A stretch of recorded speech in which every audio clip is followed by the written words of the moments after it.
بسم اللہ الرحمن الرحیم۔ شروع اللہ کا نام لے کر جو بڑا مہربان نہایت رحم والا۔ سب سے پہلی چیز کہ جب کسی شخص کے نظریے میں بگاڑ پیدا ہوتا ہے تو پھر عمل بھی قائم نہیں رہتے اور معاشرے بھی قائم نہیں رہتے۔ امت مسلمہ کے نظریات میں بگاڑ پیدا کرنے کے لیے جو کوششیں ہوئی ہیں ماضی میں وہ ایک لمبی داستان ہے۔ بر صغیر پاک و ہند میں ایسٹ انڈیا کمپنی کی آمد کے بعد یہاں جس طرح فرقہ بندی کی بنیاد رکھی گئی اور امت مسلمہ کو ہندوستان میں تقسیم کیا گیا اور لارنس آف عربیہ کی خلیج اور دیگر ممالک میں آمد کے بعد جس طرح کے فتنہ بپا کر دیا گیا، آج امت گروہ در گروہ اور فرقہ در فرقہ تقسیم در تقسیم کے عمل سے گزر رہی ہے، اور ہر شخص اسلام نہیں بلکہ اپنے فرقے کا جھنڈا اٹھا کر کے دنیا کے اوپر پنپنے کی کوشش کر رہا ہے۔ اس حوالے سے ایک طویل اور لمبی بحث بھی ہو سکتی ہے، لیکن اصلاح عقیدہ کے عنوان سے میں دو چار باتیں عرض کر کے آپ سے اجازت چاہوں گا اور بات آگے بڑھا دوں گا۔ ایک عام آدمی تو پریشان ہے کہ میں جاؤں تو کدھر جاؤں۔ ایک آدمی کو کئی آدمی کھینچ رہے ہیں، کوئی کہہ رہا ہے میں سچا، کوئی کہہ رہا ہے میں سچا، اور ہر شخص دلائل دے رہا ہے، اور وہ شخص ایک عجیب مخمصے میں مبتلا ہے۔ کبھی آپ نے دیکھا ہو لاری اڈے پہ کہ سواری جب کسی جگہ پہ جانے کے لیے قدم رکھتی ہے تو کوئی اس کا سامان چھین کے لے جاتا ہے، کوئی کنڈکٹر اس کا بچہ چھین کے لے جاتا ہے، اور کوئی اس کو بازو سے پکڑ کے کسی جانب کھینچ رہا ہوتا ہے، اور بعض کا سواری پریشان ہوتی ہے اور وہ غصے میں آ کہتی ہے میں نے کہیں نہیں جانا۔ تو عجیب وہ مخمصے میں مبتلا ہوتی ہے کہ میں جو ہے وہ کس کے ساتھ جاؤں۔ آج کل فرقہ بازوں نے بھی یوں سلسلہ کیا ہوا ہے کہ وہ لوگوں کو پریشان کر رہے ہیں، اور بہت سارے لوگ ہیں کہ جو مذہب سے بیزار ہو جاتے ہیں، وہ کہتے ہیں سارے جھوٹے ہیں۔ گو ایک طبقہ ایسا بھی ہے جو کہتے ہیں کہ جی سارے ہی سچے ہیں، حالانکہ یہ بھی درست نہیں ہے، یہ بات معقول نہیں ہے کہ سب سچے ہوں، اور یہ بھی درست نہیں ہے کہ سب جھوٹے ہوں۔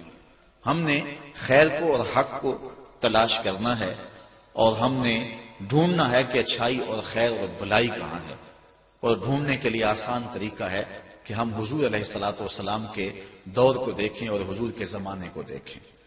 میرا ایک درویش سا دوست ہے، اس کو کسی نے پوچھا کہ جناب آپ کا مذہب کیا ہے، تو اس نے کہا کہ میرا وہی مذہب ہے جو میرے والدین کا مذہب تھا۔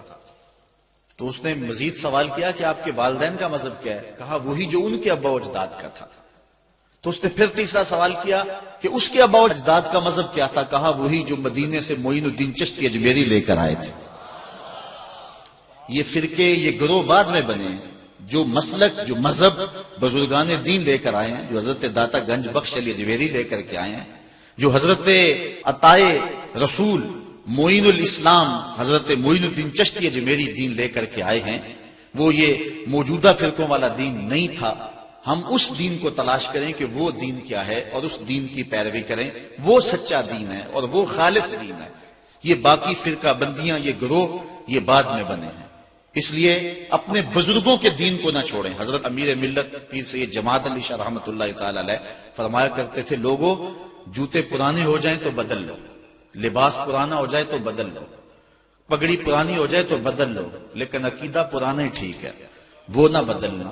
وہ جو بزرگوں کا آ رہا ہے، جو تسلسل کے ساتھ آ رہا ہے۔ اور ایک روایت میں علیکم بدین العجائز، تمہارے اوپر بوڑھی عورتوں کا دین ہے۔ حضرت ابو المعالی الجوینی نیشہ پور کے بہت بڑے بزرگ گزرے ہیں اور بہت بڑے عالم گزرے ہیں۔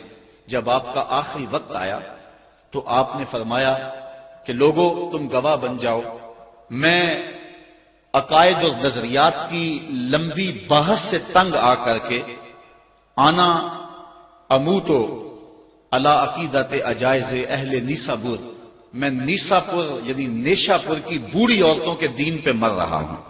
تم اس بات پہ گواہ ہو جاؤ کہ نیشہ پور کی جو بوڑھی عورتیں ہیں میں ان کے دین پہ مر رہا ہوں، کیونکہ جو ابا و اجداد کا دین ہے وہی سچا دین ہے، اور جو دین بعد میں بدلا جائے گا وہ یقیناً بدلی ہوئی ایک صورت ہوگی۔ وہ ایک نیا ایڈیشن ہوگا. اس لیے اپنے بزرگوں کے عقائد اور بزرگوں کے نظریات کو کبھی نہ چھوڑنا. علامہ اقبال جن کو ترجمان حقیقت بھی کہتے ہیں، انہوں نے بڑی خوبصورت بات اس انداز میں کی: اجتہاد عالمان کم نظر اقتدا بر رفتگاں محفوظ تر. وہ کہتے ہیں کہ کم نظر علماء کے اجتہاد سے بہتر ہے کہ جو پہلے لوگ گزر گئے ہیں ان کی پیروی کی جائے. عقل آبایت ہوس فرسودہ نیست کار پاکاں از غرض آلودہ نیست. کہتے ہیں تمہارے آباء و اجداد کی جو عقل تھی وہ لالچ سے پرانی نہیں ہوگی تھی، فرسودہ نہیں ہوگی تھی، غرض کی وجہ سے وہ آلودہ نہیں ہوئے تھے. انہوں نے انگریزوں سے پیسے نہیں کھائے ہوئے تھے کہ انہوں نے تبدیلی کر لی ہو اپنے نظریات میں. اس لیے ان کا نظریہ وہی تھا جو 14 صدیاں سے چلا رہا ہے.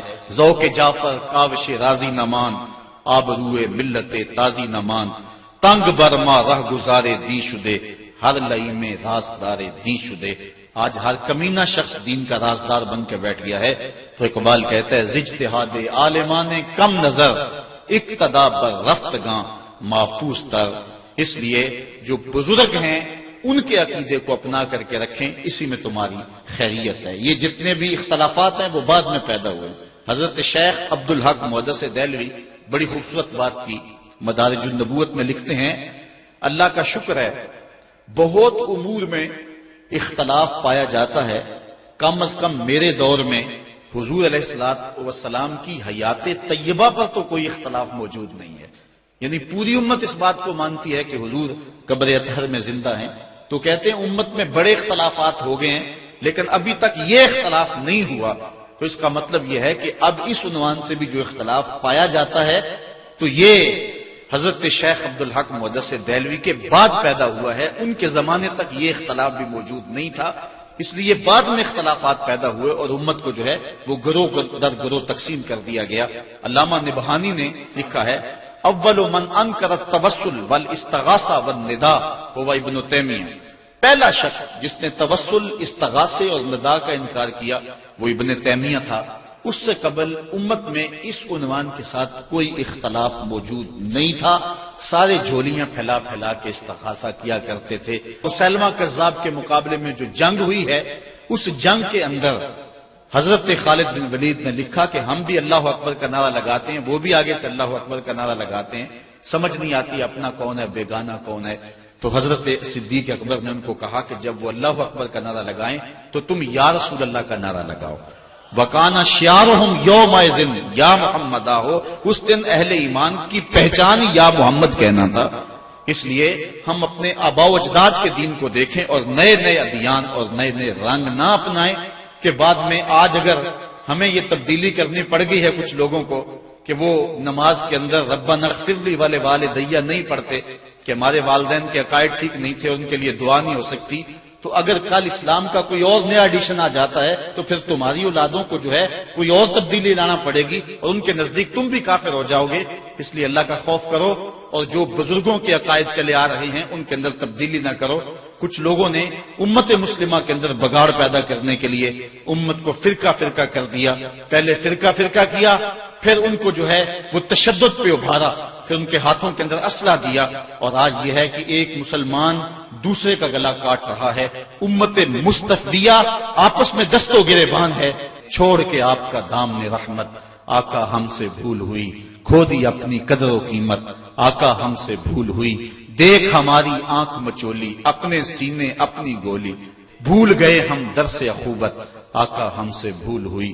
بن گئے سیموں زر کے بندے تن کے ستھرے من کے گندے، لٹ گئی ہم سے فقر کی دولت آقا ہم سے بھول ہوئی.